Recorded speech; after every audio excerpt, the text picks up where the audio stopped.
Hello my dear students, कैसे हैं आप लोग। आशा करते हैं अच्छे होंगे, स्वस्थ होंगे। तो आज हम लोग पढ़ेंगे क्लास 12 ज्योग्राफी चैप्टर नंबर 6 द्वितीय क्रियाएं का पार्ट 2 है। इससे पहले हमने पार्ट 1 दिया था और आज हम लोग पढ़ेंगे पार्ट 2। अगर पार्ट 1 आपने नहीं देखा तो जाइए, चलिए छोड़िए, थोड़ा सा हम उसका व्याख्या कर दें आपको कि द्वितीय क्रियाएं क्या है। आपने इससे पहले यानी चैप्टर नंबर 5 में पढ़ा प्राथमिक क्रियाएं क्या है। तो आपने पढ़ा था कि जब कोई वस्तु का उत्पादन करते हैं, जैसे आखेटन है, कृषि है, पशुपालन, मत्स्य पालन, मुर्गी पालन, जो भी है ना, वो क्या है, प्राथमिक क्रियाएं। अब द्वितीय क्रियाएं में हमने पढ़ा कि इन्हीं प्राथमिक क्रियाओं से तकनीक, श्रम और यंत्र की सहायता से जब उसका रूप बदलकर विभिन्न प्रकार के उत्पाद प्राप्त करते हैं तो इसे कहते हैं हम लोग द्वितीय क्रियाएं। माने उद्योग समझिए, एक तरह से उस वस्तु का हमने क्या किया, रूप बदल दिया। अब उससे दो फायदे हुए, इसकी गुणवत्ता में परिवर्तन हुई और दूसरा उसके मूल्य में परिवर्तन हुई। इसी को हमने कहा था विनिर्माण। क्लियर है? विनिर्माण का मतलब होता है हाथ से सामान बनाना, लेकिन इनमें यंत्र से भी सामान बनाई जाती है, उसको विनिर्माण में ही रखा गया है। क्लियर? अब चलते हैं, विनिर्माण के बाद हमने पढ़ा था कि उद्योग। तो उद्योग में हमने पढ़ा था कि एक स्वच्छंद उद्योग है, कि वैसे उद्योग जो किसी अन्य उद्योग पर निर्भर नहीं करती है, स्वतः चलाई जाती है, तो उसको कहते हैं हम लोग स्वच्छंद उद्योग।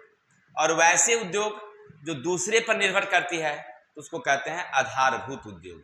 ठीक है, तो स्वच्छंद समझ गए, आधारभूत। फिर हमने पढ़ा था कि उद्योग की स्थापना को प्रभावित करने वाले कुछ भौतिक कारक और कुछ मानवीय कारक। भौतिक कारक में हमने बताया था कि उसकी जलवायु होनी चाहिए, नज़दीक में कच्चा माल होना चाहिए, बाजार होना चाहिए, नहीं। फिर हमने देखा था कुछ मानवीय कारक हैं जिनमें सस्ते मजदूर हैं, सरकार की नीति है, इत्यादि हमने देखा। चलिए अब आगे बढ़ते हैं हम लोग। फिर हमने देखा था कि उद्योग का वर्गीकरण, जिनमें सबसे पहला हमने बांटा था आकार के आधार पर। तो आकार के आधार पर जो बड़े और छोटे आकार, पूंजी जिसमें ज़्यादा और कम लगता है, तो ऐसे उद्योग को हमने कहा था कि आकार के आधार पर उद्योग 3 प्रकार के, एक था कुटीर और उद्योग, तब था लघु उद्योग और तब था दीर्घ उद्योग, जिसका वर्णन हमने पार्ट 1 वीडियो में किया था। चलेंगे आज पार्ट 2 वीडियो देखते हैं क्या कहता है। ध्यान से सुनिएगा आप लोग।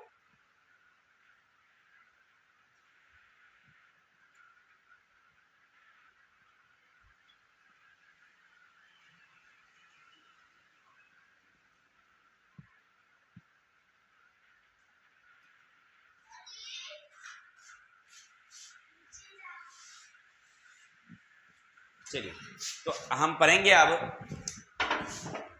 चलिए तो दूसरा हम लोग देखेंगे आज उद्योगों के वर्गीकरण का, उत्पाद और उत्पादित आधारित वस्तुएं। उद्योग यानी कि उत्पाद और उत्पाद आधारित उद्योग के बारे में। तो सबसे पहला हमारा है आधारभूत उद्योग। माने आप किसी उद्योग में क्या उत्पादित कर रहे हैं, इसके आधार पर हम उद्योग का वर्गीकरण करते हैं। तो सबसे पहला हमारा आता है आधारभूत उद्योग। अगर आपसे कोई पूछे भाई आधारभूत उद्योग क्या है, देखिए सबसे बड़ा, सबसे महत्वपूर्ण उद्योग ये आधारभूत उद्योग। आपसे पूछेगा बराबर परीक्षा में कि आधारभूत उद्योग क्या है, तो आप बताएंगे कि वैसे उद्योग जो सभी उद्योग का क्या है, बाप है, माने सब उद्योग इसी पर निर्भर करता है, तो ऐसे उद्योग को कहते हैं आधारभूत। जितने भी उद्योग है ना, सभी उद्योग इसी उद्योग पर निर्भर करता है, इसको कहते हैं आधारभूत उद्योग। जैसे देखिए, आप अगर तेल मिल लगाना चाहते हैं, तेल उद्योग, उसके तेल निकालने के लिए जो मशीन है वो कहाँ से आएगा, आधारभूत उद्योग से आएगा। ठीक है, और आधारभूत उद्योग में आता कौन है, तो लोहा इस्पात उद्योग। अब सब समझ लीजिए, आप गन्ना मिल यानी चीनी मिल खोलिए, उसके लिए भी कहाँ से आएगा मशीनें, लोहा इस्पात उद्योग से। आप आटा मिल खोलिए, उसके लिए मशीनें कहाँ से आएगी, लोहा इस्पात उद्योग से। चाहे आप जो भी उद्योग चलाइए, उसके लिए कहाँ से आएगी आपको, तो लोहा इस्पात उद्योग से ही मशीनें आएगी। इसीलिए इसे कहते हैं हम लोग आधारभूत उद्योग। तो सभी उद्योग का प्रधान कौन हो गया, आधारभूत उद्योग। माने सभी उद्योग यहीं से चलाई जाती है, यहीं से उसके पार्ट पुर्जे मिलते हैं, इसीलिए इसको कहते हैं हम लोग वैसे उद्योग जिसमें सभी उद्योग को चलाने के लिए मशीन तैयार किया जाता है, तो उसको कहते हैं हम लोग आधारभूत उद्योग, जैसे लोहा इस्पात उद्योग। पूरे विश्व में इसका वितरण है, वो आगे हम लोग पढ़ेंगे, फिलहाल चलिए देखते हैं। इसके दो भाग हैं। आधारभूत उद्योग के कितने भाग हैं? दो। एक है आधारभूत उद्योग और दूसरा है वस्तु निर्माण उद्योग। तो आधारभूत उद्योग तो समझ गए, जिसमें केवल लोहा की वस्तुएं बनती है, मशीन औजारें बनती हैं, इसको बोलेंगे हम लोग आधारभूत उद्योग। और दूसरा है वस्तु निर्माण उद्योग, तो वैसे उद्योग जिसमें वस्तु निर्माण होती है, चाहे आप जो भी वस्तु बनाते हैं ना, तो वो भी उसी में आता है, किसमें? उत्पाद में। जैसे अभी चीनी मिल आपने देखा, तो वो क्या है? वस्तु उत्पाद उद्योग हो गया। उसी तरह से आप कोई भी और मशीन लीजिए, जैसे आपने वो क्या कहते हैं मीठा गुड़ उत्पाद, वो भी कहाँ से आती है? तो मशीन से बनती है, तो वो भी क्या हमारा है? एक उत्पाद है। तो इसी तरह से जितने भी उत्पाद है ना, उसको कहेंगे हम लोग वस्तु निर्माण उद्योग, और दूसरा हो गया हमारा आधारभूत। चलिए, जिसमें केवल मशीनें बनाई जाती है, आधारभूत उद्योग, और उसी मशीन से जब कोई वस्तु बनाई जाती है तो उसको कहते हैं हम लोग उत्पाद उद्योग। आशा करते हैं आपको समझ में आ गया होगा कि उत्पाद मतलब जहाँ से वस्तु बनाई जाती है, और आधारभूत जहाँ से केवल मशीनें बनाई जाती है। अब आगे चलेंगे। कच्चे माल के आधार पर उद्योगों का वर्गीकरण। कच्चे माल के आधार पर उद्योग का वर्गीकरण।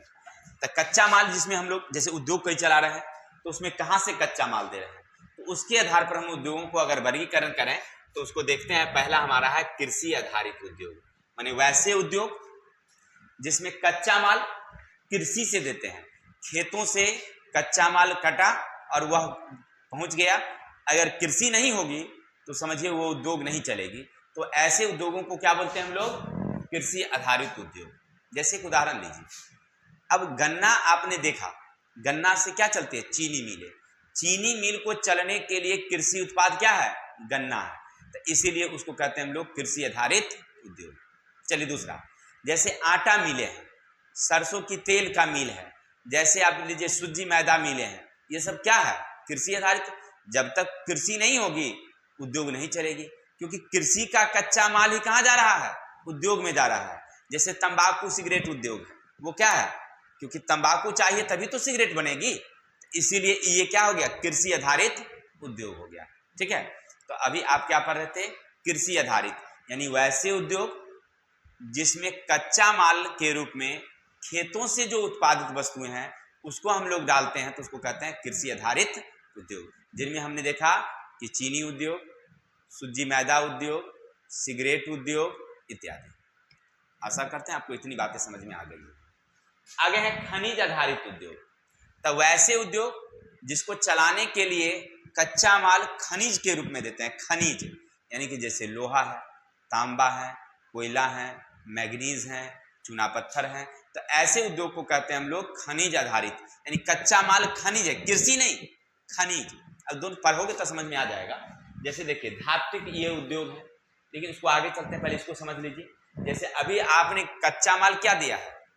कृषि दिया था, किसमें? कृषि से, गन्ना।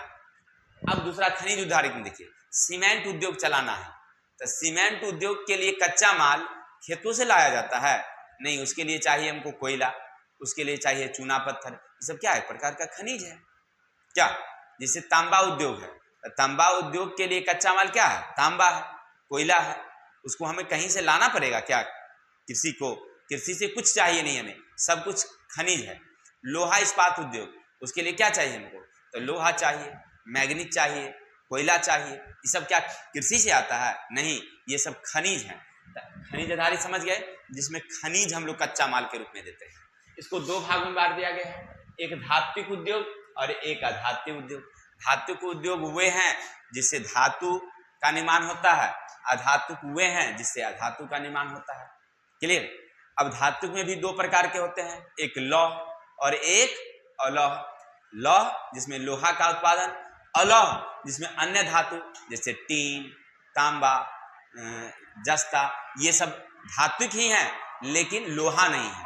तो लौह और अलौह। तो धात्विक के कितने भाग? दो, लौह और अलौह।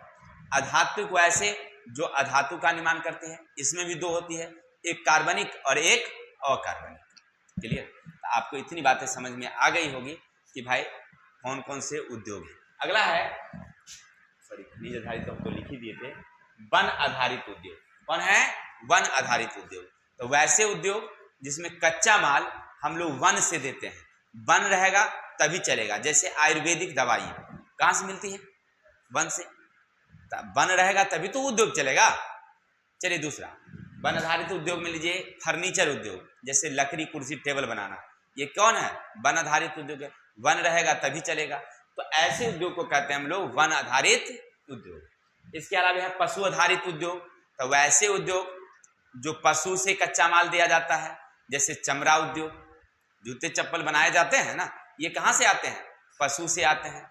इसी तरह से और जैसे उसके दूध से अन्य प्रकार के चीज़ बनाए जाते हैं, जैसे मिठाइयाँ हैं, दही हैं। अभी अपने यहाँ डेयरी सेंटर चलता है ना, वो भी एक प्रकार का उद्योग है। सूखा पाउडर दूध बनाया जाता है, ये भी पशु से, यानी कि पशु के दूध से हम लोग मिठाइयाँ, दही, नहीं पनीर और अन्य प्रकार के उसमें क्या करते हैं हम लोग, सूखा पाउडर दूध का बना करके भेजते हैं। तो ये हमारा पशु आधारित उद्योग है कि पशु से ही कच्चा माल उसको दिया जाता है। और इसके अलावा यहाँ पर हमें पढ़ना था ये समुद्र आधारित उद्योग, गलती से लिखा गया था समुद्र आधारित उद्योग। तो वैसे उद्योग जो समुद्र से कच्चा माल हम लोग देते हैं, जैसे अब मोती उद्योग देखिए, नमक उद्योग देखिए, ये सब कहाँ से चलती है? तो समुद्र से चलती है। तो आपको समझ में आ गया होगा कि कच्चा माल आधारित उद्योग क्या है। तो वैसे उद्योग जो कच्चा माल हम लोग कहाँ से देते हैं, उसके आधार पर हम लोग उद्योग का बंटवारा करते हैं। तो 5 भागों में। पहला कृषि, तो वैसे उद्योग जिसमें कच्चा माल हम लोग खेतों से देते हैं, जिसमें हमने बताया गन्ना उद्योग, मैदा सब्जी उद्योग, तेल मिल, आटा मिल उद्योग इत्यादि। दूसरा हमने बताया खनिज आधारित उद्योग, तो वैसे उद्योग जिसमें हमने खनिज के रूप में पदार्थ देते हैं उद्योग में, जैसे सीमेंट उद्योग, उर्वरक उद्योग, जैसे लोहा इस्पात उद्योग। चलिए तीसरा हमने बताया समुद्र आधारित उद्योग, वैसे उद्योग जिससे कच्चा माल समुद्र से मिलता है, नमक उद्योग, शीप उद्योग, जैसे शंख मोती जो होता है, जैसे बाला हम लोग पहनते हैं, शंखा पोला जिसको कहते हैं हम लोग, वो उद्योग, ये सब कहाँ से मिलती है? तो समुद्र से प्राप्त होती है। चलिए अगला हमने बताया वन आधारित उद्योग, वैसे उद्योग जो वन से कच्चा माल मिलता है, माने वन से उत्पाद को भेजते हैं उद्योग में, तब उद्योग चलता है, जैसे आयुर्वेदिक दवाइयाँ फर्नीचर इत्यादि। और 5वां हमने पढ़ा पशु आधारित उद्योग, वैसे उद्योग जिसमें कच्चा माल पशु से हम लोग देते हैं, तो उसे कहते हैं हम लोग पशु आधारित उद्योग, जिनमें हमने बताया आपको कौन कौन? तो चमड़ा उद्योग और दूध डेयरी। क्लियर? आशा करते हैं इतनी बातें समझ गए होंगे आप। अब आगे चलेंगे हम लोग स्वामित्व के आधार पर उद्योग का वर्गीकरण। यानी आपने जो पढ़ा, आपने अभी तक जो पढ़ा कि स्वामित्व का मतलब होता है मालिक। उद्योग तो कई प्रकार के चलते हैं, लेकिन पूंजी की जरूरत होती है, और पूंजी के आधार पर अगर बंटवारा करें तो भी कितने प्रकार, पूंजी के आधार पर बंटवारा करें तो उद्योग कितने प्रकार के हो जाते हैं? 3 प्रकार के। स्वामित्व के आधार पर कितने प्रकार के हो जाते हैं? 3 प्रकार के। और कौन कौन? तो नंबर 1 है निजी उद्योग, माने वैसे उद्योग जो निजी व्यक्ति, एक आदमी अपनी पूंजी लगा करके अगर कोई चला रहा है उद्योग, तो उसको कहते हैं हम लोग निजी उद्योग। जैसे अपने भारत का लीजिए Tata iron and steel company, ये निजी उद्योग है। इनके संस्थापक कौन थे? रतन टाटा अभी हैं, इससे पहले जमशेदजी टाटा ने उसको लगाया था। तो ये क्या था? हमारा निजी उद्योग है, अपनी पैसे अपनी पूंजी से वो चला रहे हैं। तो ऐसे उद्योग को क्या बोलेंगे हम लोग? निजी उद्योग। चलिए अब है संयुक्त उद्योग। तो वैसे उद्योग जिसमें सरकार के सहयोग से या कोई एक व्यक्ति के सहयोग से या 2-3 व्यक्ति के सहयोग से अगर साझा करके चलाया जा रहा है। आई एम सॉरी, बिजली कट जाने के कारण थोड़ी सी बाधित हो गई। तो हम लोग पढ़ रहे थे स्वामित्व के आधार पर उद्योगों का वर्गीकरण। स्वामित्व का मतलब होता है कि उसमें किसकी लागत है। तो हमने बताया था, पहला था कि निजी उद्योग, माने वैसे उद्योग जिसमें एक व्यक्ति का स्वामित्व होता है, एक व्यक्ति द्वारा चलाया जाता है, तो वैसे उद्योग को कहते हैं हम लोग निजी उद्योग। जिनका हमने उदाहरण दिया था कि हमारे देश का टाटा आयरन स्टील कंपनी जो है, वो क्या है? एक व्यक्ति जमशेदजी टाटा द्वारा लगाया गया। अभी उनके जो चेयरमैन हैं वो रतन जी टाटा हैं, वो निजी उद्योग है। जैसे रिलायंस कंपनी है, ठीक है ना, अडानी कंपनी है, ये सब क्या है? अपनी निजी पूंजी से चलाई जा रही है, तो उनको कहते हैं हम लोग निजी उद्योग। ठीक है। संयुक्त उद्योग वैसे उद्योग जिसमें दो व्यक्ति हो या सरकार या एक व्यक्ति के सहयोग से चलाई जाती हो, तो ऐसे उद्योग को कहते हैं हम लोग संयुक्त उद्योग। माने जिनमें सरकार की भी पूंजी रहती है और जिनमें एक व्यक्ति का रहता है और दोनों मिलकर काम करती है, तो उसको कहते हैं हम लोग संयुक्त उद्योग। जिनमें आपको लिखा रहेगा लिमिटेड, क्या रहेगा? लिमिटेड, यानी उसको कहते हैं हम लोग अर्ध सरकारी। सरकार का भी है लेकिन एक व्यक्ति साथ साथ काम कर रहा है, तो ऐसे उद्योग को कहते हैं संयुक्त उद्योग। जैसे हमारे यहाँ का मारुति उद्योग ले लीजिए, ठीक है, तो ये क्या है? इसी तरह से सहारा इंडिया कंपनी का था, वो बहुत सारा एयरलाइंस जो चलाती है वो क्या है? सरकार के सहयोग से और साथ में सहारा इंडिया कंपनी साथ में मिलकर काम करती थी, तो उसको कहा गया कौन सी? संयुक्त उद्योग। और सार्वजनिक उद्योग वैसे उद्योग जिसमें सभी लोगों का अधिकार हो, सरकार द्वारा उसका नियंत्रण किया जाता है, तो ऐसे उद्योग को कहते हैं हम लोग सार्वजनिक उद्योग। माने वैसे उद्योग जिस पर सब लोगों का अधिकार हो और इसका नियंत्रण कौन करती है? सरकार करती है, तो उसको कहते हैं हम लोग सार्वजनिक उद्योग। जैसे उदाहरण के तौर पर लीजिए, अपने यहाँ का जितना भी तेल शोधक कारखाना है मान लीजिए, तो वह कौन चलाती है? बरौनी का तेल शोधक कारखाना किसका है? सरकार की है। चलाते हैं हम आप में से कोई, सरकार उसको नियुक्त कर ली है, नौकर के रूप में रखे हुए है, लेकिन उसका लाभ हानि घाटा सब कौन सह रहा है? सरकार सह रही है, तो इसको कहते हैं हम लोग कौन? सार्वजनिक उद्योग। जैसे मुंबई में तेल निकालना, धरातल से तेल निकाली जाती है, उसका मालिक कौन? सरकार है, तो इसको कहा जाता है सार्वजनिक उद्योग। तो वैसे उद्योग जिस पर सरकार का नियंत्रण होता है, सरकार द्वारा चलाई जाती है और सभी व्यक्तियों को लाभ हानि का मिलता है, तो उसको कहते हैं हम लोग सार्वजनिक उद्योग। चलिए आगे चलते हैं हम लोग। प्रमुख उद्योगों का वितरण थोड़ा सा देख लेते हैं कि हमारे देश में जो प्रमुख उद्योग हैं वह कौन कौन से हैं। तो प्रमुख उद्योगों का वितरण के बारे में हम लोग पढ़ रहे थे कि प्रमुख उद्योग जैसे हमारे देश में है लोहा उद्योग। प्रमुख उद्योगों में कौन है? हमारा लोहा उद्योग है। इसके अलावा याद रखेंगे दूसरा प्रमुख उद्योग में है सूती वस्त्र उद्योग, तीसरा है सूचना प्रौद्योगिकी उद्योग। अब इनके वितरण विश्व में कहाँ कहाँ है और भारत में कहाँ कहाँ है, इन्हीं सब बारे में हम लोग इसमें चर्चा करेंगे। ऐसे तो हमारा चैप्टर खत्म हो गया, कहाँ उद्योग का वर्गीकरण हो गया, खत्म हो गया, लेकिन कुछ एक्स्ट्रा डाल दिया गया है एनसीईआरटी में, तो उसको भी हम बता ही देते हैं आपको।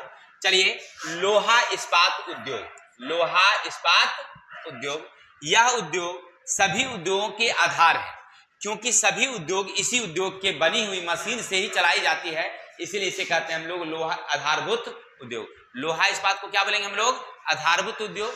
इसलिए क्योंकि जितने भी उद्योग है ना, तो सब उद्योग कहाँ से चलाई जाती है? तो लोहा इस्पात से बनी गई मशीन से ही चलाई जाती है, इसलिए कहते हैं इसे आधारभूत उद्योग। इस उद्योग का उत्पाद लोहा, प्रमुख कच्चा माल लोहा है, मैग्नीज है, चूना पत्थर है, कोयला है, और ये सभी भारी भरकम चीज है, इसलिए भारी उद्योग भी इसको कहते हैं। यानी लोहा इस्पात उद्योग को क्या कहते हैं हम लोग?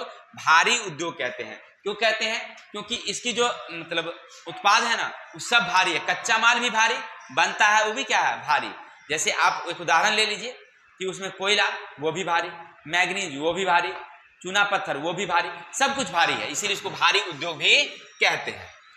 पिघला हुआ ठंडा लोहा कच्चा लोहा कहलाता है। अगर मान लीजिए जैसे उद्योग में जो लोहा बनता है ना, और लोहा बनने के बाद जो पिघल जाता है, तो उसको कहते हैं हम लोग कच्चा लोहा।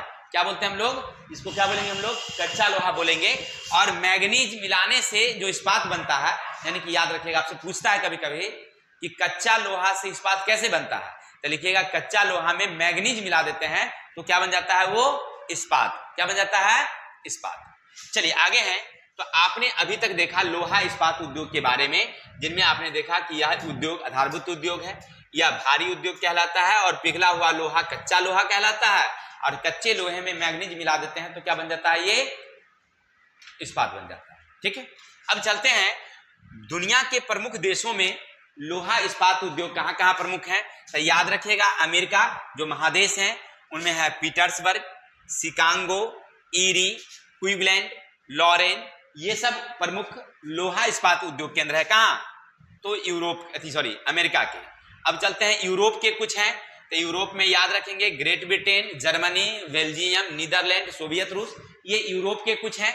इसके अलावा एशिया में है जापान, चीन, भारत, ये प्रमुख लौह इस्पात उद्योग केंद्र हैं। इसके अलावा चलते हैं हम लोग आगे भारत के कुछ लौह इस्पात उद्योग केंद्रों के नाम और उसको किसने स्थापित किया था, इसका भी हमने यहाँ पर एक ग्राफ रखा है। देखिए, पहला हमारा टाटा आयरन यानी टाटा लोहा इस्पात यानी टिस्को, उसको क्या कहते हैं हम लोग, टिस्को कहते हैं, स्टेट बैंक। इसमें झारखंड में है, ये जमशेदपुर में लगा है। झारखंड के कहा, जमशेदपुर में है Tata iron and steel company, इसको कहते हैं टिस्को। इसके बाद है दूसरा है इसको, ठीक है ना, यानी कि इसको कहा है, ये पश्चिम बंगाल के वर्णपुर में, ये कहा है पश्चिम बंगाल के वर्णपुर में। इसी तरह से विश्वेश्वरैया लोहा इस्पात उद्योग है कर्नाटक के भद्रावती में, ये हमारे पीडीएफ में है, आप वहां देख सकते हैं, ठीक है। चलिए, तो आपने भारत की कुल याद रखिएगा, ये याद कर लीजिएगा कि कहाँ कौन सा है। जैसे भिलाई लोहा इस्पात उद्योग किसकी सहायता से लगाया गया था, रूस की सहायता से। कहाँ है ये, छत्तीसगढ़ में, छत्तीसगढ़ के भिलाई में। इसी तरह से है राउरकेला इस्पात उद्योग, जो जर्मनी की सहायता से लगाया गया था, उड़ीसा के राउरकेला में है। इसी तरह से दुर्गापुर इस्पात संयंत्र कहाँ है, ब्रिटेन की सहायता से लगाया गया था, पश्चिम बंगाल के दुर्गापुर में है। इसी तरह से बोकारो इस्पात संयंत्र, यह रूस की सहायता से लगाया गया था, झारखंड में है, बोकारो में, ठीक है। तो आप पढ़ रहे थे कि भारत में कुल 10 लोहा इस्पात केंद्र हैं, किसकी सहायता से लगाया गया, कहाँ लगाया गया, ये आपसे परीक्षा में पूछता है। तो पहला आप पढ़ रहे थे टाटा आयरन स्टील उद्योग, इसको कहते हैं टिस्को, इसको क्या बोलते हैं हम लोग, टिस्को। कहाँ है, तो झारखंड के जमशेदपुर में। इसी तरह से दूसरा है इसको, यानी कि भारतीय लोहा और इस्पात, क्या ये भारतीय लोहा और इस्पात, इसलिए इसको कहते हैं। ये कहाँ है, तो पश्चिम बंगाल के वर्णपुर में। तीसरा आपने पढ़ा विश्वेश्वरैया लोहा इस्पात उद्योग, इनको कहते हैं विसल, ये कर्नाटक के भद्रावती में है। इसी तरह से भिलाई है, स्लेम है, विशाखापत्तनम है और विजयपुर इस्पात संयंत्र है। कुल 10 हैं, ये आप देख लीजिएगा, याद कर लीजिएगा, आपसे परीक्षा में ऑब्जेक्टिव में एक पूछेगा। कैसे पूछेगा, तो ऐसे पूछ सकता है आपसे कि बताइए बोकारो स्टील संयंत्र किस देश की सहायता से लगाया गया था। तो आपसे ऑप्शन रहेगा 4, रूस, ब्रिटेन, जर्मनी, अमेरिका। तो क्या बताएंगे आप, रूस की सहायता से लगाया गया था, ठीक है। आपसे पूछ सकता है कि दुर्गापुर इस्पात संयंत्र कहाँ है, दुर्गापुर, राउरकेला, भिलाई और बोकारो, क्या बताएंगे, दुर्गापुर में, ठीक है। इस तरह से आपसे ऑब्जेक्टिव में पूछता है, वो याद करना आपका काम है, हमने बता दिया, आप याद कर लेंगे, ठीक। अब आगे चलते हैं। तो हम लोग अभी पढ़ रहे थे लोहा इस्पात केंद्र विश्व के कुछ देश और भारत के कुछ राज्यों में। अब पढ़ेंगे हम लोग सूती वस्त्र उद्योग के बारे में। देखिए, हमारे भारत का दूसरा बहुत बड़ा अगर उद्योग है जिनमें सबसे ज्यादा लोग लगे हुए हैं, तो वह सूती वस्त्र उद्योग है। अब सूती वस्त्र उद्योग जो कपड़े का निर्माण करते हैं, जिनमें हथकरघा है और बिजली करघा है, साथ में कारखाने में भी बनाए जाते हैं। यानी पहले हम लोग क्या इसका उपयोग करते थे, तो हाथ से जो करघा होती थी उससे बनती थी, लेकिन अब वो आ गई है हस्तचालित मशीन के जगह पर बिजली चालित मशीन। बिजली से हम लोग क्या करते हैं, उसको चलाते हैं। इसके अलावा बड़ी बड़ी मशीनें आ गई है और उससे हम लोग उपयोग करते हैं। चलिए, अब इनमें कुशल और अकुशल दोनों प्रकार के मजदूर की आवश्यकता होती है, ध्यान रखिएगा। इसमें कुशल मजदूर है जो मतलब मशीन चलाने में निपुण है, रंग कलर करने में निपुण है, तो ऐसे लोगों की जरूरत होती है। अकुशल कारीगर है, उससे भी होता है कि बोझ ढोना हो, कपास उतार के लाना है, कपड़ा की बंडल भेजना है, तो ऐसे लोगों की वहां जरूरत होती है। तो अकुशल और कुशल सभी लोगों को काम मिल जाता है।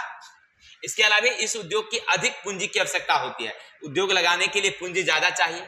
इसमें कपास से धागा कपड़ा बुनने का काम किया जाता है। इसमें अधिक मजदूर का उपयोग होता है। यंत्र का उपयोग होने से मजदूर की आवश्यकता कम हो गई है और सूती वस्त्र के प्रमुख उद्योग देश इस प्रकार हैं। लेकिन उससे पहले मैं बता दूं आपको कि सूती वस्त्र उद्योग के लिए एक समस्या का सामना करना पड़ रहा है अभी वर्तमान में। जैसे देखिए, जूट मिल पढ़े होंगे आप लोग, तो जूट मिल का भी कुछ समस्या है। क्या समस्या है? पहली समस्या है कि जूट ना अपने यहाँ बारिश कम होने के कारण अच्छी रेशा अब जूट का नहीं होता है, जिसके कारण जूट मिलें अब बंद होने लगी है। दूसरा है उसकी सबसे प्रतिस्पर्धा है प्लास्टिक। जूट के बोरे की जगह पर लोग प्लास्टिक के बोरे का उपयोग करने लगे, तो जूट की बोरे की कीमत कम हो गई, उत्पाद हो गया महंगा, इसीलिए लोग उसका उपयोग कम कर रहे हैं। ठीक उसी तरह से कपड़ा उद्योग, सूती वस्त्र उद्योग के पीछे एक समस्या है। क्या समस्या है?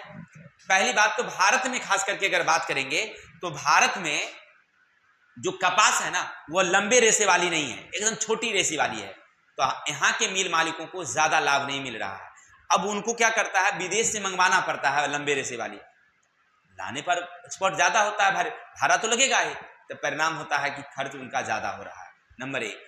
नंबर दूसरी समस्या उनके साथ ये है कि हमारे भारत में जितनी भी अभी भी मिलें हैं वो पुराने मिले हैं, और पुराने मिल हैं तो उसमें खर्च ज़्यादा होता है और उत्पाद कम हो रहा है, और ज़्यादा अच्छी मिल लगाने के लिए फिर अधिक पूंजी चाहिए। तो अभी सब जगह उपलब्ध, कुछ लोग लगवा लिए हैं, लेकिन अभी भी बहुत मिलें पुराने तरीके से काम कर रही है। तो परिणाम हो रहा है कि उत्पाद थोड़ा सा महंगा हो रहा है। तो ये कुछ समस्याएं हमारे देश में है। किसके लिए?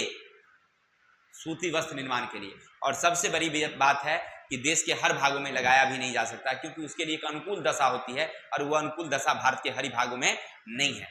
क्लियर? जलवायु ऐसा नहीं है, वे खास करके कहाँ लगाई जाएगी? गुजरात और मुंबई में ही लगाई जा रही है। क्लियर? तो आपने देखा कि सूती वस्त्र के लिए कुछ समस्याएं। आगे चलते हैं, हमारे देश और विश्व के देशों में सूती वस्त्र के प्रमुख केंद्रों के बारे में चलते हैं, ध्यान दीजिएगा। तो सूती वस्त्र उद्योग में याद रखेंगे प्रमुख उद्योग हैं उत्तर पश्चिमी देश। उत्तर पश्चिमी देश में जैसे आप चले जाएं कहाँ, तो इंग्लैंड चले जाइए, जर्मनी चले जाइए, जापान चले जाइए, इन सारे देशों में ना बहुत सारे सूती वस्त्र उद्योग लगाए गए हैं। इसके अलावा भारत में चीन, अमेरिका, पाकिस्तान, उज्बेकिस्तान, जापान इत्यादि ये सभी सूती वस्त्र उद्योग के केंद्र प्रमुख उद्योग हैं। भारत भी अच्छा है, लेकिन हमारे यहाँ कुछ समस्याएं हैं, फिर भी अन्य देशों की अपेक्षा अच्छा है। चलते हैं अब आगे, हमारा है सूचना प्रौद्योगिकी उद्योग। अब सूचना प्रौद्योगिकी उद्योग क्या है तो समझिएगा कि पहले 1930 की बात मैं बता दूं आपको। 1930 में क्या हुआ था कि एक उसका नाम था एडरसन जो इंजीनियरिंग था, नाम याद में नहीं आ रहा है, समथिंग वही था।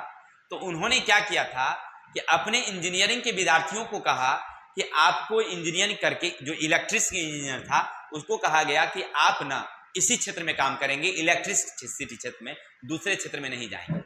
तो वो लोग क्या किए, 1930 की बात बता रहे हैं, तो वो लोग वहां पर एक गैरेज खोले, किसका? इलेक्ट्रिसिटियन का।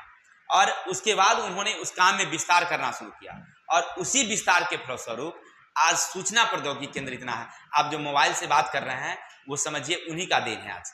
ठीक है, तो ये सूचना प्रौद्योगिकी केंद्र को ही कहते हैं हम लोग, क्या कहते हैं हम लोग? ये इसका प्रारंभ हमारे भारत में हुआ था 1960 में, पंडित जवाहरलाल नेहरू ने किया था, याद रखिएगा। ये विदेश के देशों में कब हुआ? 1930 में। 1930 में वो आगे आया, लेकिन हम लोगों को जानकारी कब से मिला है? 1960 में आया है सूचना क्षेत्र में, और ये सबसे आगे आकर के भारत में आया। और इसका शुरुआत किसने किया? तो पंडित जवाहरलाल।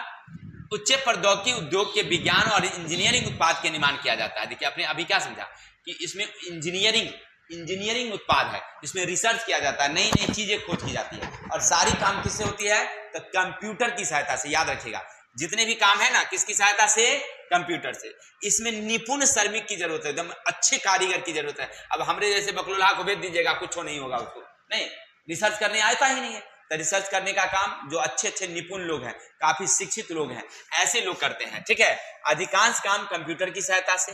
और इसके प्रमुख क्षेत्र याद रखिएगा, अमेरिका का कैलिफोर्निया और भारत का बंगलोर सिलिकन सिटी कहलाती है। याद रखिए, आपसे पूछेगा कि सिलिकन वैली किसे कहते हैं, यानी कि सिटी किसे कहा जाता है, तो याद रखिएगा कौन? बंगलोर। भारत की सिलिकन सिटी किसे कहा जाता है, तो याद रखेंगे बंगलोर को, आपसे पूछेगा। ठीक है, एनी प्रॉब्लम? तो यहीं हमारा अध्याय समाप्त होता है। आज के लिए इतने ही, कल मिलते हैं लघुत्तरीय क्वेश्चन के साथ। अगर हमारी वीडियो आपको अच्छी लगी हो तो देखने के लिए बहुत बहुत धन्यवाद। और अगर आप देखें हैं तो आपका भी थोड़ा सा कर्तव्य बनता है कि 5 लोगों को शेयर कीजिए, हंसते रहिए, मुस्कुराते रहिए, वीडियो देखते रहिए, और हमें विदा दीजिए। कल मिलते हैं नेक्स्ट वीडियो के साथ, तब तक के लिए जय हिंद, जय भारत।